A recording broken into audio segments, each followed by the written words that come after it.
आवाज़ टीवी जे program the edge with Mohsin Babar में अव्हांखे भलीकार। अॼोके असां प्रोग्राम में ॿिनि मुख़्तलिफ़ मौज़ूअनि खे टच कंदासीं। हिकिड़ो त डेफिनेटली चूंड जूं सरगर्मियूं जेके पाकिस्तान में जारी आहिनि, उनमें अॼु कुझु अॻु भराई थी आहे। पीपल्स पार्टी पंहिंजा जलसा जीअं करे पई, बिलावल हर हंधि वञे पियो, हिकु ॾींहं में ॿ टे जलसा बि करे पियो।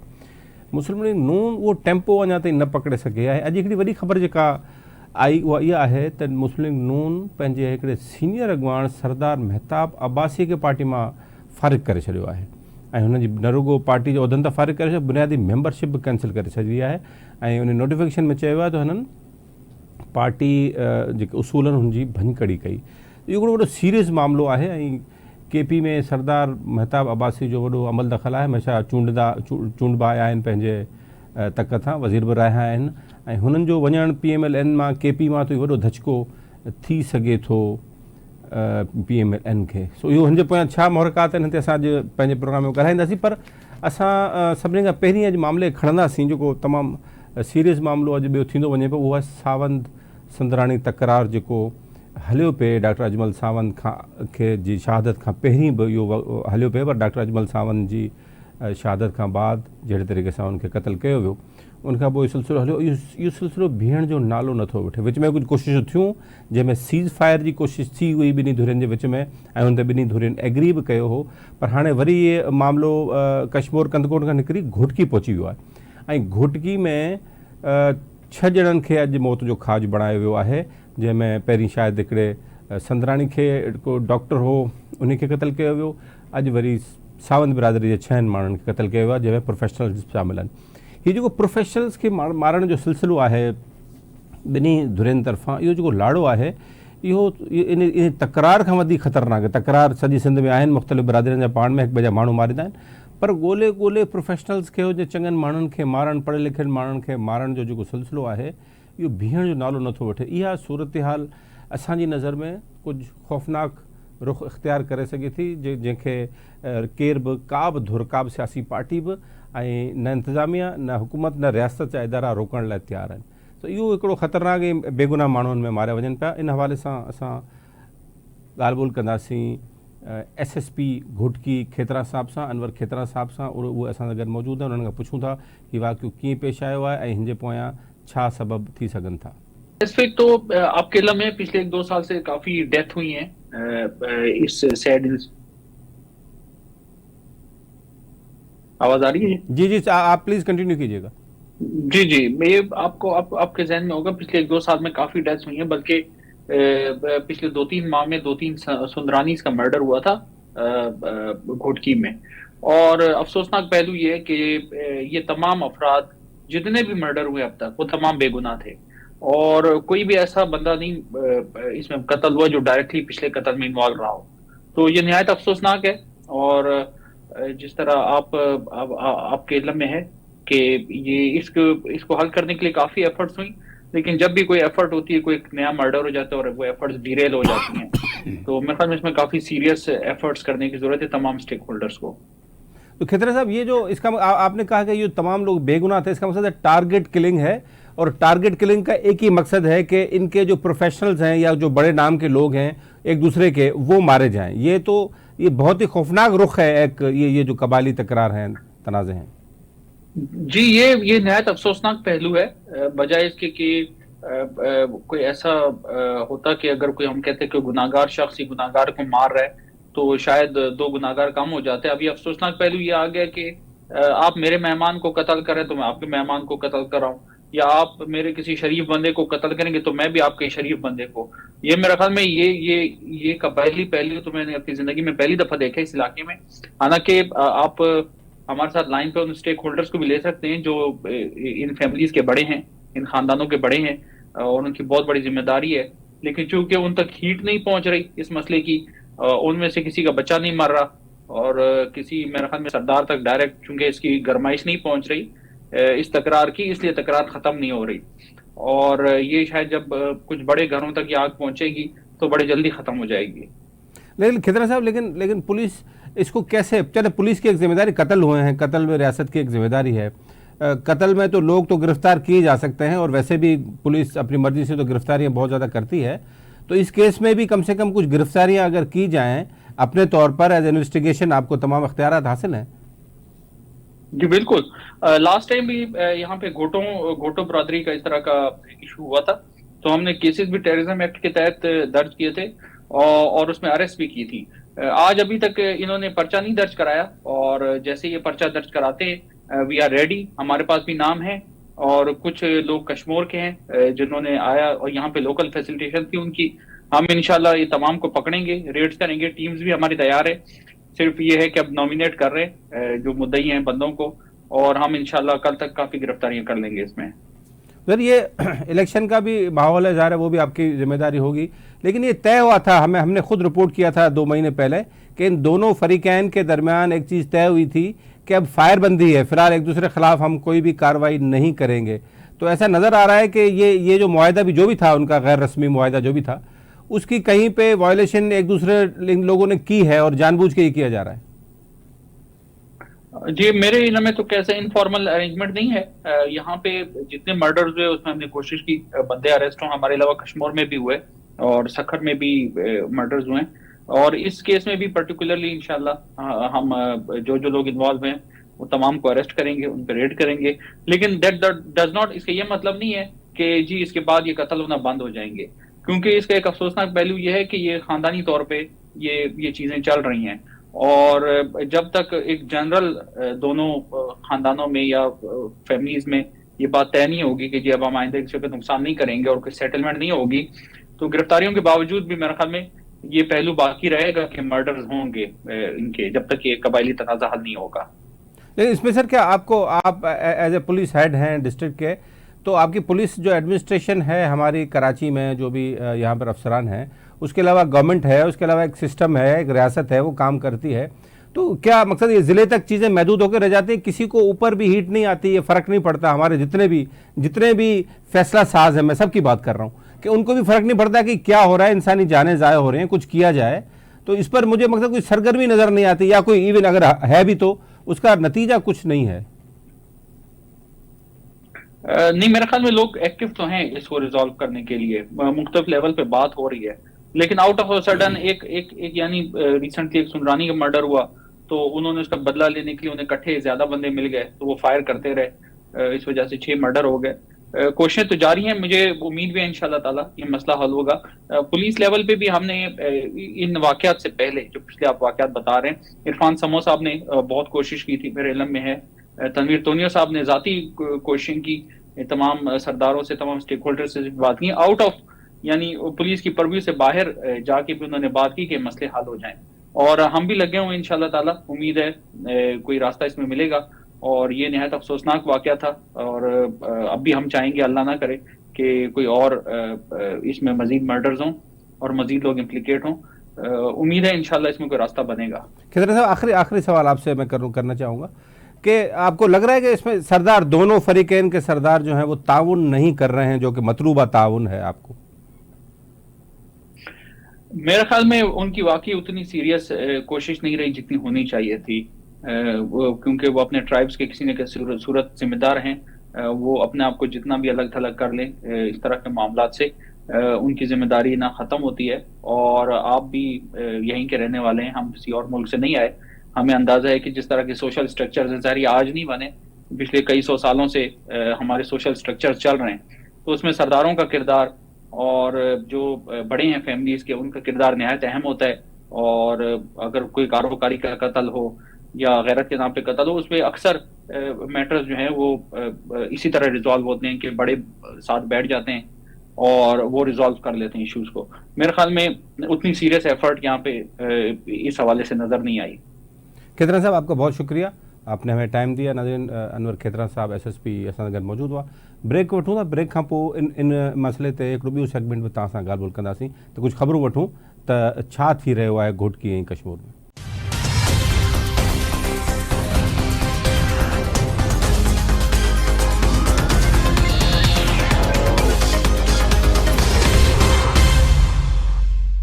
नाज़रीन, वेलकम बैक।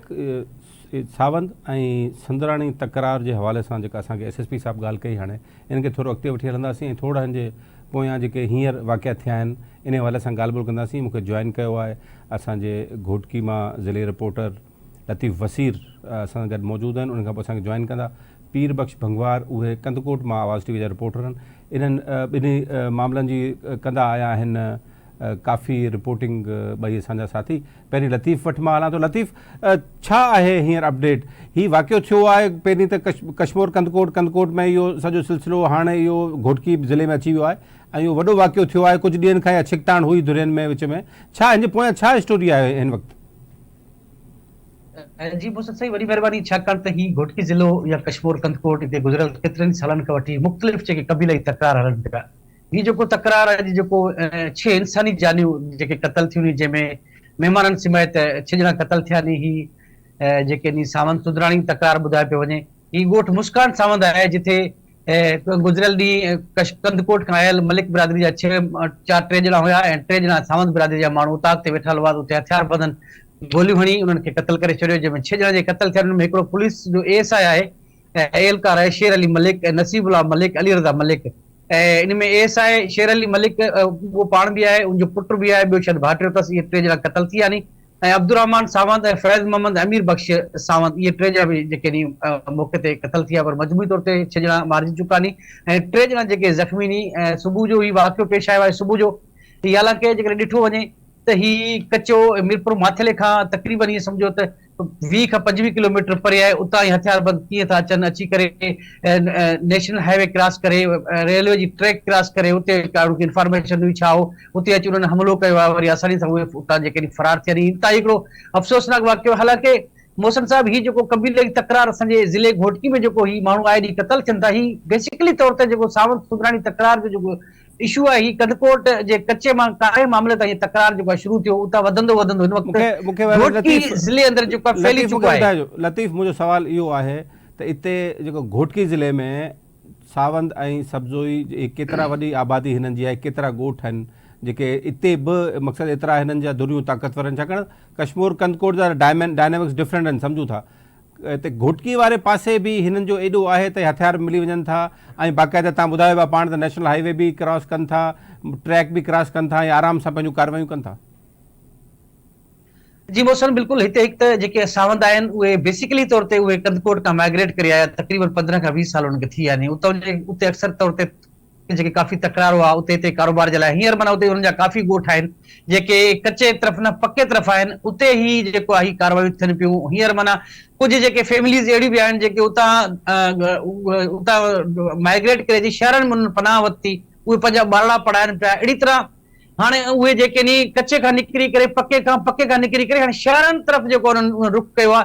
अहिड़ी तरह गुज़िरियल ॾींहुं हिकिड़ो बेक ऑफिसर आहे जेको आहे जान मोहम्मद सुंदराणी, उहो कादरपुर खां बैंक अची रहियो त उनखे कादरपुर विच शहर में गोलियूं हणी क़तल कयो वियो। पर अहिड़ी तरह तक़रीबन 2 महीना अॻु में हिकिड़ो टांगो हलाईंदड़ हुयो, पोरियत हुयो, ग़रीब हो, जेको गुज़र सफ़र करे पंहिंजे बचड़नि जो गुज़र सफ़र कंदो, उनखे कादरपुर विच शहर में क़तल कयो वियो। हालांकि ही जेका आए ॾींहुं जेके ही तकरार वधनि था पिया, सभ खां पहिरें त जेका सभ खां वधीक जेका असांखे जेका नज़र अचे थी त हिकु त क़बीलाई तकरार, इन सरदार जेके सरदार आहिनि हिननि जा, उहे नथा चाहिनि थी तकरार ख़तमु थियनि। असांजे ज़िले में मजबूरी तौर ते नंढा वॾा 8 तकरार नी, जंहिंमें घोटकी ज़िले अंदरि शर सीलरा तकरार नी, शर धौंदू तकरार आहे। उन सां गॾोगॾु लतीफ़, मूंखे इजाज़त ॾियो मां पीर बख्श भंगवार खां थोरो अपडेट वठूं।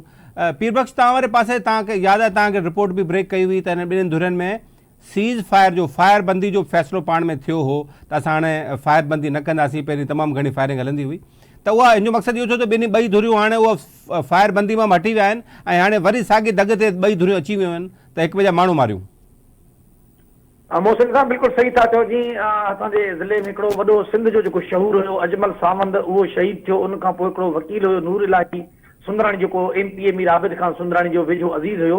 उन खां पोइ जेके SSP हुयो, अॻूणो SSP हुयो या विंग कमांडर हुयो या ॿिया जेके कानून लागू इदारा हुया, उन्हनि कोशिशि करे ॿिन्ही धुरनि खे इन ॻाल्हि ते आमदा कयो त जेके कच्चे वारे इलाइक़े में सावंत ऐं सुंदराणी बिरादरी में जेको कारियुनि जी तकरार तां जहिड़ो हलंदड़ हुयो, उन जो उन्हनि ते मां हिकिड़े ख़ैर लाइ बि धुरियूं राज़ी थी विया ऐं उन सां गॾु फायरबंदी बि कयो। उन जे बदिले में वरी सावंत बिरादरी पारां जेको लतीफ़ ॻाल्हि करे वियो, जेको कादरपुर में हिकिड़े क़तल कयो वियो, उन खां पोइ इहो जहिड़ो जेको आहे त वरी जेको आहे भड़कियो थियो आहे। हिन वक़्तु जेको आहे जेके बि माण्हू क़तल थी विया आहिनि, असुल जो कारण इहो ई आहे त हिते हुकूमत जो हिट कमज़ोर आहे। जेके बि माण्हू क़तल थियनि था उनजा कातिल गिरफ़्तार नथा थियनि, उनजे करे इहे झेड़ा आहिनि जेको वधंदा वञनि था। हिन वक़्तु इहो वॾेरनि जे वस खां बि जेको वधीक चढ़ी वियो आहे। जेसीं ताईं असुली कातिल गिरफ़्तार न थींदा तेसीं ताईं इहो झेड़ा हलंदा रहंदा। इनमें पीरबख्श हिकिड़ी ॿी शइ, ॿी अहम ॻाल्हि आहे त इन जेके बि इहे क़बीलाई माण्हू आहिनि जेके बि हिन जा फ़ैसिला कनि था, हिननि सरदारनि भोतारनि पाण में फ़ैसिलो कयो आहे त भले असांजा तव्हां 100-200 हिक ॿिए जा माण्हू पाण मारियूं पर FIR हिक ॿिए ते न कराईंदासीं। इहो हिननि जो हिकिड़ो फ़ैसिलो पाण में थियल आहे, घोटकी में बि ऐं कश्मीर कंदकोट वारे पासे बि। त इहो जॾहिं इहो फ़ैसिलो थियल आहे त पोइ त इहे मसइला त ख़तमु न थींदा। इहे ग़रीब माण्हू ऐं मिसकीन माण्हू, बेगुनाह माण्हू ख़ासि तौर ते इहे मारिया वेंदा रहंदा।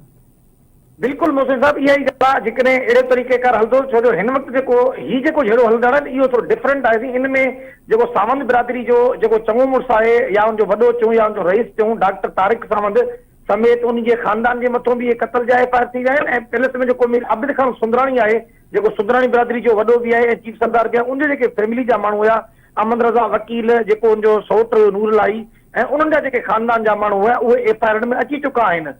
ऐं हिन वक़्तु जेके उहे माण्हू सिर्फ़ु गिरफ़्तार न थिया, उहे कोर्ट में हिकिड़े ज़मानतूं कराइनि था, उहे FIR थी चुका आहिनि। ऐं जेकॾहिं ईअं ई थिए जेसीं ताईं उन्हनि जा वॾेरा या जेके उनजा सरवाण आहिनि उन्हनि खे जेकॾहिं गवर्नमेंट पंहिंजो रिट खे बहाल कंदे उन्हनि खे गिरफ़्तार करे या उनजे मथां प्रेशर वाइज करे त मां सम्झां थो इहे झगड़ा हल थी सघनि था। पर साईं असांजी पीरबख्श असांजी रियासत हिननि उन्हनि जे पेरनि में आहे, हिननि वॾेरनि जे भोतारनि जे पेरनि में मौजूदु आहे। सभु जा सभु जेके बि प्लेयर्स आहिनि हू ॾिसनि था माण्हू मरनि पिया, बेगुनाह माण्हू मरनि पिया, पर असांजी रियासत, असांजी सियासत, असांजा सियासी माण्हू, भोतार, इंतिज़ामी माण्हू, पुलिस, उहो सभु उन्हनि जे पेरनि में वञी पए थी। बिल्कुलु मोहसिन साहब, हाणे असां ज़िले कश्मीर जी ॻाल्हि कंदासीं त इहो हिकिड़ो कारे जे तकरार तां झेड़ो थियो। ऐं हींअर बि असांजे ज़िले में 78 जेको तकरार खूनी तकरार उहे हलंदड़ आहिनि। जेको गुज़िरियल 5 ॾींहं अॻु मुंहिंजो DC सां मुलाक़ात थियो, SP सां थियो, त उन्हनि इहो ॻाल्हि ॿुधायो त 78 जेके झगड़ा हलनि था, असां कोशिशि कंदासीं हितां जे इलेक्शन खां पोइ उन्हनि सरदारनि खे जेको आहे घुराए करे उन्हनि खे पाबंद कंदासीं जे नंढा नंढा जेके मसइला आहिनि उहे हल कया वञनि त वॾनि में हथ विझंदासीं। 78 तकरार जेके मोहसिन साहब हिते हलनि था, तव्हां ॾिसो हिन ज़िला जो या हिन इलाइक़े जो छा थींदो। ऐं बिल्कुलु सही था चओ, जेसीं ताईं हुकूमत न चाहींदो तेसीं ताईं इहे झेड़ा झगड़ा पिया हलंदा रहंदा। जी लतीफ़, तव्हां ॿुधायो त हिन हवाले सां जेका अनवर खेतरा साहिब सां असांजी ॻाल्हि थी आहे, पर तव्हां छा था ॾिसो त हीअ कीअं हाणे इनखे हू चवनि था असांखे जीअं FIR हींअर ताईं न थी हुई त जीअं FIR जी सावंदनि तरफ़ां जेकॾहिं FIR आई मलिकनि तरफ़ां त पोइ FIR में जेके नाला आया उहे असांजी चवंदा मुकमल तयारी आहे, असां कंहिंखे बि गिरफ़्तार करे सघूं था। त तव्हां सम्झो था त हीअ सावंत नालो ॾींदा के वॾे सरदार जो ऐं हिन वाक़े खां पोइ? मोहसिन साहब, मूंखे नथो लॻे, छो जो गुज़िरियल 1 साल खां वठी केतिरियूं इंसानी जानियूं जेके ज़ाया थियनि पियूं। ऐं इहा शइ SSP घोटकी सां जेका अॼु ॻाल्हि ॿुधी थी उहो बि इहा ॻाल्हि करे पियो। जेकॾहिं ही के 62 माण्हू जो नालो ॾियनि, असां नालो FIR में ॾियण जे लाइ तयारु आहियूं, पर ही कबीलाई तकरार को स्टेट जी रिट खां एतिरो वधीक न आहे। जेकॾहिं स्टेट चाहे जेके ही ॾिसो न हिकिड़ा बेगुनाह माण्हू क़तल थियनि था, इन्हनि जा चङा मुआंडरा जेके बि आहिनि इन्हनि ते केस दाख़िल थियनि। मां इहा शइ तव्हांखे दावा सां चवां थो पियो, ही तकरार बि ख़तमु थींदो। उन्हनि जी जॾहिं निड़ी में हथु पवंदो, उन्हनि वॾेरनि जी निड़ी में हथु पवंदो, उहे दाऊं बि कंदा, कूकू बि कंदा, फ़ैसिलो बि थी वेंदो। ही तकरार ॾींहों ॾींहुं माना वधंदो पियो वञे, आए ॾींहुं इंसानी जानियूं ज़ाया थियनि पियूं। पुलिस छा करे, पुलिस त FIR में नाला ॾेई थी छॾे पई, पोइ कुझु गिरफ़्तार थियनि था, बाक़ी जेके रूपोशी था वञनि पिया उहे उन्हनि खे पुलिस गिरफ़्तार कोन थी करे। अॼु बि जेकॾहिं स्टेट चाहे, कश्मीर हुजे, कंदकोट हुजे, घोटकी हुजे, उन्हनि ज़िलनि में जेके कबीलाई तकरार थियनि पिया, ॿिया बेगुनाह माण्हू उन तकरार जे आड़ में मारिजनि था। उन्हनि पाड़नि जा, उन्हनि बिरादरनि जा चङा मुड़ुस बि आहिनि, नंढा वॾेरा बि आहिनि, उन्हनि में सिर्फ़ु पुलिस हथु विझे, उन्हनि जा नाला FIR में ॾे, त मां दावा सां चवां थो पियो ही तकरार अधकुद ख़तमु थींदो। छाकाणि जॾहिं चङनि खे केसनि में फसाईंदा, उहे चङा दांहूं कंदा, पोइ उहे उन्हनि सरदारनि ते पहुचंदा, उन्हनि जे पंहिंजनि माण्हुनि जे हथु पवंदो, ही तकरार ख़तमु थी वेंदो। हिन वक़्तु ॾिसो स्कूली निज़ाम तबाह आहे, ॿारड़ा तबाह आहिनि। असां वटि हिकिड़ो इंतिहाई हिकिड़ो सूफ़ी फ़क़ीर आहे, तमामु हिकिड़ो ॻाईंदो वॼाईंदो फ़क़ीर अली हसन सावंत, हिकिड़ो इंतिहाई नाले वारो फ़नकार आहे। उनजे मथां बि हमलो थियो, उनजे पुटनि जे मथां बि जेको हमलो थियो, ज़ख़्मी थियो। हींअर उनजी हालत इहा आहे जो हू कंहिं प्रोग्राम नथो वञी सघे, कंहिं महफ़िली मूसीक़ी में नथो वञी सघे। हुनजे कुल्हे में बि जेको आहे उहा मशीन आहे, त कंहिं बि वक़्तु कुझु थी सघे थो। हालांकि ठीकु आहे लतीफ़, असांजी टाइम जी घटिताई, वॾी महिरबानी तव्हांजी, पीरबख्श भंगवार तव्हांजी वॾी महिरबानी। नाज़रीन, असांजे 2 रिपोर्टर मौजूदु हुआ, तव्हां ॾिसो पिया छा सूरत आहे। असांजे रियासत जे स्टेक होल्डर्स खे, समूरनि स्टेक होल्डर्स खे जेके फ़ैसिले साज़ी में इन्वॉल्व आहिनि सिंध लेवल ते ऐं पाकिस्तान सतह ते, उन्हनि जी बेहिसी जो मुज़ाहिरो तव्हां ॾिसी रहिया आहियो। ॿार मरी रहिया आहिनि, बेगुनाह माण्हुनि जो क़तल थी रहियो आहे ऐं अञा ताईं ही असांजा स्टेटमेंट बि जारी नथी थिए ऐं का कोशिशि का संजीदा कोशिशि हिननि तरफ़ां नथी थिए ऐं असांजी पघारनि ते असांजी टैक्स जे पैसनि मां ई माण्हू जेके आहिनि नौकरियूं बि कनि था ऐं उन खां अलावा रिसोर्सिस बि इस्तेमालु कनि था पर इहे ग़रीब माण्हू मरंदा रहंदा प्रोफेशनल्स मरंदा रहंदा ऐं कीअं हाणे बैंक मुलाज़िम खे बि बैंक मैनेजर खे मारियो वियो पहिरें असांजे हिकिड़े प्रोफेसर खे मारियो वियो असिस्टेंट मुख़्तियारकार ASI इहे सभु अॼु मारिया वञनि पिया ऐं हीअ रियासत ख़ामोश तमाशा ई बढ़ियल आहे। नाज़रीन वठूं था हिकिड़ो ब्रेक खां पोइ जेके चूंड सूरत हाल आहे उन ते असां ॻाल्हि ॿोल कंदासीं।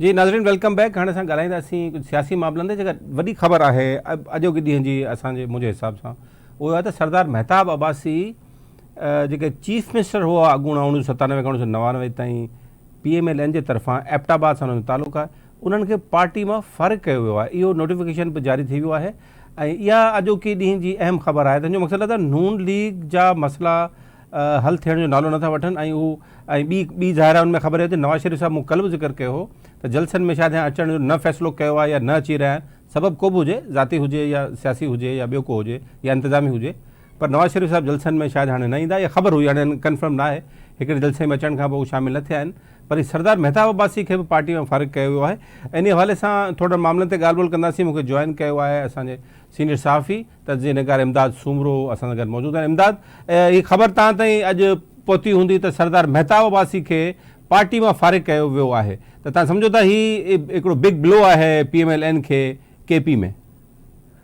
बिल्कुलु मुस्लिम लीग नून लाइ ख़ैबर पख्तूनख्वा में जेको हज़ारा बेल्ट में उन्हनि जी मक़बूलियत रही आहे उन्हनि जो वोट बैंक रहियो आहे सो उतां KPK में जो मुस्लिम लीग में जेके पुराणा अॻुवान हुया सरदार मेहताब अब्बासी उहे एक्टिव न हुया उन्हनि ताज़ो पार्टी जी जेका लीडरशिप जी पॉलिसीज़ आहिनि उन तनक़ीद बि कई उन्हनि खे जेको आहे कढियो वियो पार्टीअ मां ऐं उन खां अॻु में ॾिसो साबिर शाह साहिबु उहे बि एक्टिव न आहिनि इनएक्टिव आहिनि उहे बि मुस्लिम लीग नून जा वज़ीर आला बि रहिया आहिनि। हीअ त मेहताब अब्बासी साहिब गवर्नर वज़ीर आला ॿिन्ही उहिदनि ते रहिया आहिनि सूबाई सदर रहिया आहिनि सो हिन वक़्तु हुते अमीर मक़ाम जा जेके इख़्तिलाफ़ उन्हनि जा ऐं हुकूम जेको मरकज़ी क़यादत आहे उन्हनि जो वरी अमीर मक़ाम जी साइड ते थी बीहनि ऐं ॿियो वरी इन में कुझु मामला जेके आहिनि उहे हुया उन्हनि सां नवाज़ शरीफ़ साहिब जो जेको आहे ॼावटो मरीम नवाज़ साहिबा जो घरवारो कैप्टन सफ़दर अब्बासी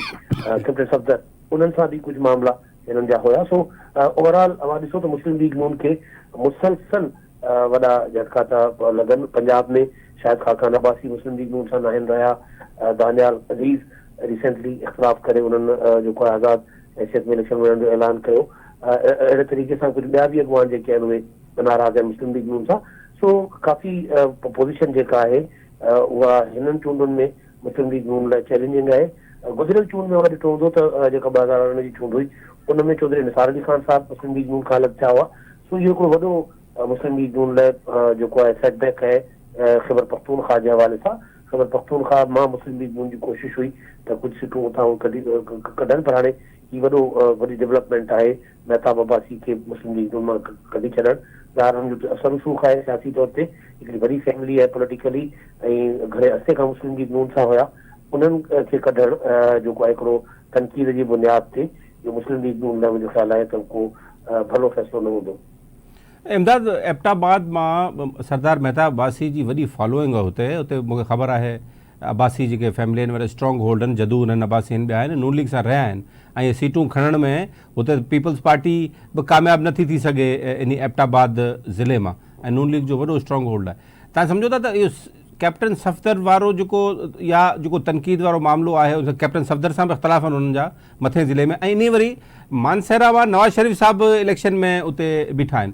तव्हां सम्झो त सरदार मेहताब अब्बासी खे जेकॾहिं हिननि नाराज़ कयो आहे पार्टी में कढी छॾियो आहे त हिकिड़ो त वॾो वोट बैंक जेको नून लीग जो इन इलाइक़े में आहे उन खे त काफ़ी धकु लॻंदो।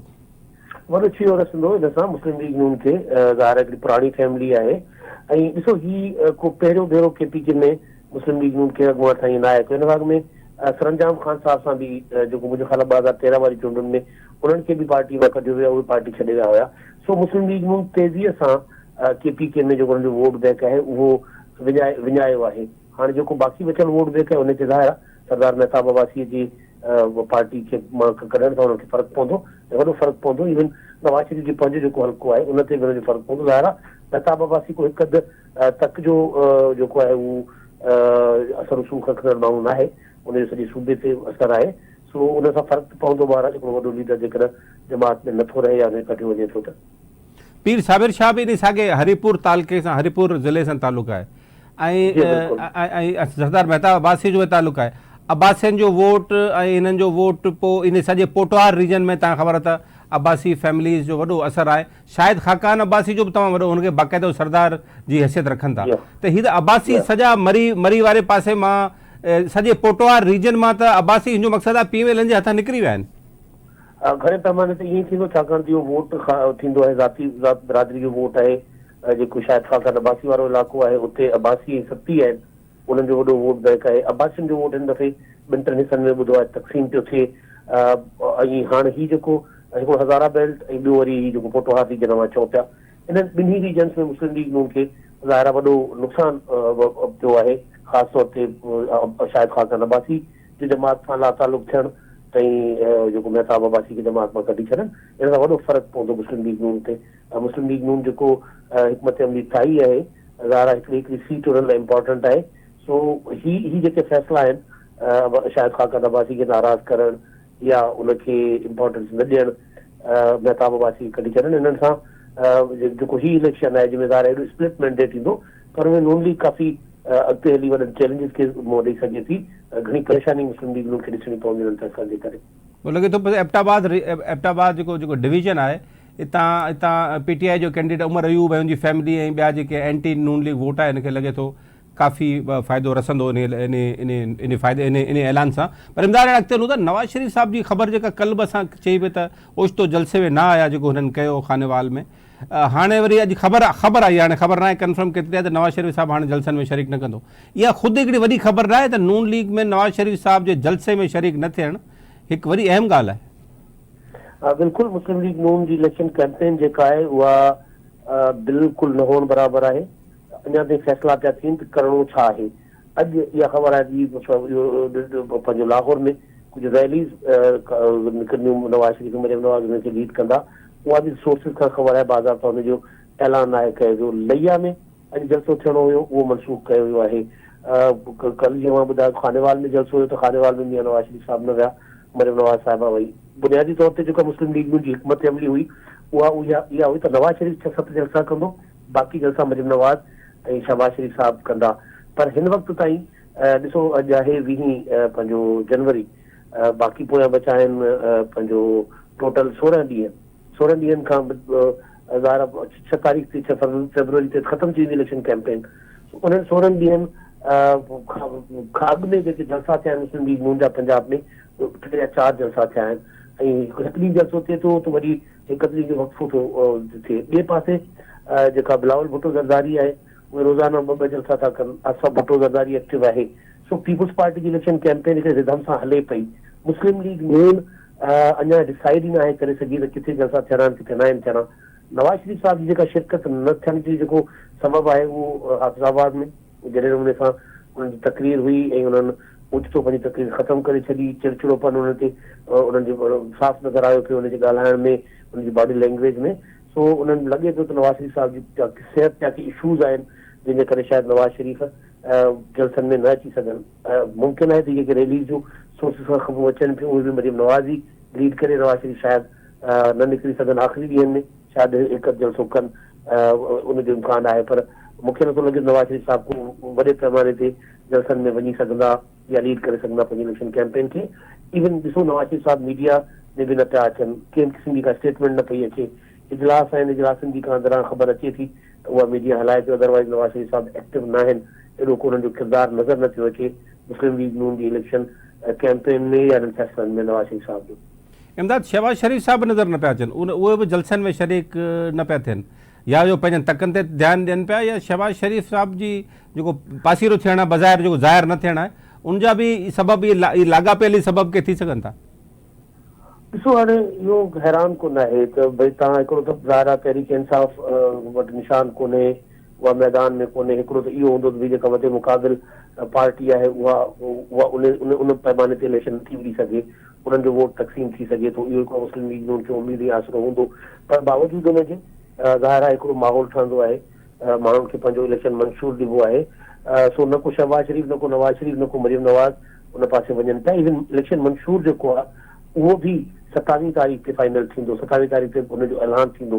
सो इलेक्शन मंशूर अवाम में खणी वञण लाइ 7-8 ॾींहं या 8-9 ॾींहं जेके मुस्लिम लीग नून रखिया आहिनि त 8-9 ॾींहंनि अॻु में उहो इलेक्शन पंहिंजो मंशूर आंदो वेंदो। सो इहो हैरान कोन आहे मुस्लिम लीग नून जी हेॾी पुरस्कारियत या फ़ैसिला न करे सघंदी सघे या छा आहे, इहो कुझु चई नथो सघिजे। पर हुनजो जेको रिज़ल्ट आहे उहो इहो आहे त मुस्लिम लीग नून इलेक्शन कैंपेन खां बिल्कुलु ॿाहिरि आहे। मुस्लिम लीग नून जो पैगाम माण्हुनि वटि नथो वञे। मुस्लिम लीग नून जो मंशूर छा हूंदो कंहिंखे का ख़बर कान्हे। हाफ़िज़ाबाद में मरियम नवाज़ साहिबा जेके मंशूर जा 2 नुक़्ता या जेको पंहिंजो वाइदो कयो त असां हुकूमत में अची 200 यूनिट ताईं बिजली मुफ़्त ॾियण जी कोशिशि कंदासीं, हर शहर में state of the art hospital ठाहींदासीं, तालीमी इदारा ठाहींदासीं, त उनखे बि तनक़ीद जो निशानो बनायो वियो हो, ख़ासि तौर ते पीपुल्स पार्टीअ जे तरफ़ां त भई इहो बिलावल भुट्टो जो इलेक्शन मंशूर जेको आहे उहो मरियम नवाज़ कॉपी कयो आहे या चोरी कयो आहे। सो इन लेवल ते अची मुस्लिम लीग नून जेका आहे उहो मुजारे जो बि शिकार आहे ऐं अञा ताईं उन्हनि खे उनजो इलेक्शन मंशूर बि कोन्हे, इलेक्शन कैंपेन डिज़ाइन थियल कोन्हे त कीअं करिणो आहे, केॾांहुं वञिणो आहे, कहिड़ो लीडर किथे वेंदो। वरी मां चवंदुसि जीअं पीपुल्स पार्टी जो आहे त भई हू हिकिड़े मरबूत अंदाज़ में हिकिड़ो ऑर्गनाइज़ तरीक़े सां इलेक्शन कैंपेन हलाइनि पिया। आसिफ ज़रदारी साहिबु ड्राइंग रूम जी जेका पॉलिटिक्स कंदा आहिनि उन में बिज़ी आहिनि। बिलावल ऐं आसिफा जेके आहिनि उहे आसिफा सिंध में त बिलावल पंजाब में इलेक्शन कैंपेन पिया हलाइनि। बिलावल हिकिड़ो ॾींहुं सिंध में आहिनि त हिकिड़ो ॾींहुं पंजाब में आहिनि। सुभाणे हुनजो जलसो आहे लाहौर में 5 तक में। सो पीपुल्स पार्टी जी जेका कैंपेन आहे उहा प्रॉपर ऑर्गनाइज़ प्रॉपर डिज़ाइन सां ऐं पंहिंजो हिकिड़े रिधम सां हले पई। मुस्लिम लीग नून हैरान कोन ताईं, यानी जेके तजियाकार सहाफ़ी आहिनि उहे बि ॾंदे आङुरी न चइजे त उहे उन्हनि खे आयल आहे त भई असल में मुस्लिम लीग नून करणु छा पई चाहे कि अंदरि इख़्तिलाफ़ अथनि, का सिमत न पई सुझाई ॾे या को ॿियो मामिलो आहे छा। पर बहरहाल हक़ीक़त ई आहे त मुस्लिम लीग नून बिल्कुलु ख़ामोश वेठी आहे ऐं उन्हनि खे दग ते अञा ताईं न चढ़ी सघी आहे। वॾी महिरबानी इमदाद, तव्हां असांखे जॉइन कयो। नज़र इमदाद सूमरो असां सां गॾु लाहौर से मौजूदु हुआ। नवाज़ शरीफ़ जो शामिल न थियणु इहो हिकिड़ो मसइलो आहे जेको हाणे नून लीग खे नओं पेश अची रहियो आहे, मुंहुं ॾियनि पिया हिनखे। शहबाज शरीफ़ ज़ाहिर न आहिनि, जेके पुराणा अॻुवाणा उहे छॾी था वञनि पिया या उन्हनि खे पार्टी मां कढियो वञे पियो। जीअं मूं तव्हांखे ॿुधायो सरदार महताब अब्बासी खे पार्टी मां कढियो वियो आहे। त इहो जेको पंजाब जो पोटवार रीजन आहे ऐं जेको एबटाबाद डिवीजन आहे हिते अब्बासियुनि जो हिकिड़ो वॾो वोट बैंक आहे ऐं इहो वोट बैंक हज़ारनि न लखनि में आहे। ऐं इहो वोट बैंक जेकॾहिं नून लीग खां खसिजी वियो त तव्हां सम्झो त 5-6 सीटूं जेके आहिनि नून लीग जूं क़ौमी असेंबली जूं जेके स्ट्रॉन्ग होल्ड हुयूं, पकियूं सीटूं हुयूं, उहे शायदि हाणे उन्हनि खे न मिली सघनि। इहो ख़दशो पंहिंजे जाइ ते मौजूदु आहे। ॾिसूं हाणे इलेक्शन में वधीक छा थो थिए। अॼोके प्रोग्राम एतिरो ई। मोहसिन बबर खे इजाज़त ॾींदा। सदाईं गॾु।